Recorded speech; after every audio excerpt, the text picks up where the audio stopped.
Depuis des années, le féminisme connaît des dérives idéologiques majeures. Je citerai en particulier la haine de la maternité, que les féministes autoproclamées voient littéralement comme un asservissement de la femme. Je citerai aussi le déni de ce qu'est la femme, qui conduit ce féminisme à confondre la femme avec l'homme, et même à considérer comme femmes les hommes qui se sentent femmes. Ces dérives conduisent le féminisme à trahir les femmes, et elles en sont largement victimes aujourd'hui. Avec le syndicat de la famille, je vous propose donc une toute autre conception du féminisme. Nous souhaitons un féminisme qui ne veut pas faire de la femme un homme comme les autres. Un féminisme qui ne confond pas les femmes avec les hommes qui se sentent femmes.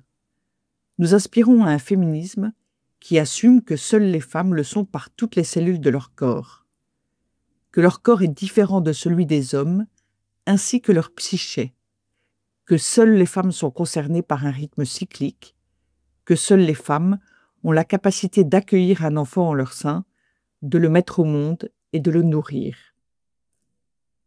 Le féminisme que nous voulons aime la féminité et sa mise en valeur à tous les âges de la femme. Il assume aussi l'importance considérable de la maternité dans la vie des femmes. Il sait qu'elle est un bouleversement majeur, une joie profonde, mais qu'elle peut être aussi l'occasion de tristesse, notamment lorsque l'enfant ne s'annonce pas. Parce que ce féminisme estime profondément ce qu'est la femme, il refuse qu'elle ait à se cacher ou au contraire à s'exhiber.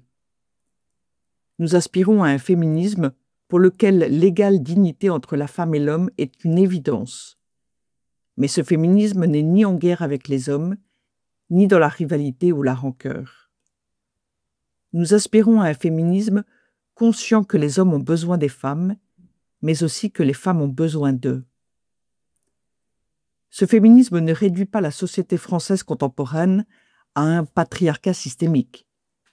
Il sait faire la distinction entre les hommes en général et, parmi eux, des hommes qui méprisent, voire maltraitent des femmes. Le féminisme que nous voulons, c'est voir le rôle majeur joué par les femmes dans l'histoire humaine. Il connaît le pouvoir inouï de la femme, qui lui vient en particulier de sa féminité, de sa capacité de donner la vie, de sa parole par laquelle l'homme est père, de son sens de l'autre, de son sens des responsabilités les plus vitales. Il sait aussi que les femmes ont leurs défauts, comme les hommes ont les leurs, nul n'est parfait. Ce féminisme voit les talents et les réalisations des femmes indépendamment de leur sexe. Il n'a pas besoin de les mettre hypocritement en avant. Il ne voit pas dans la femme qu'une victime. Il ne pense pas qu'elle ne fait que subir. Même si elle n'est pas toujours simple à vivre, nous nous réjouissons de l'altérité homme-femme qui nous enrichit mutuellement.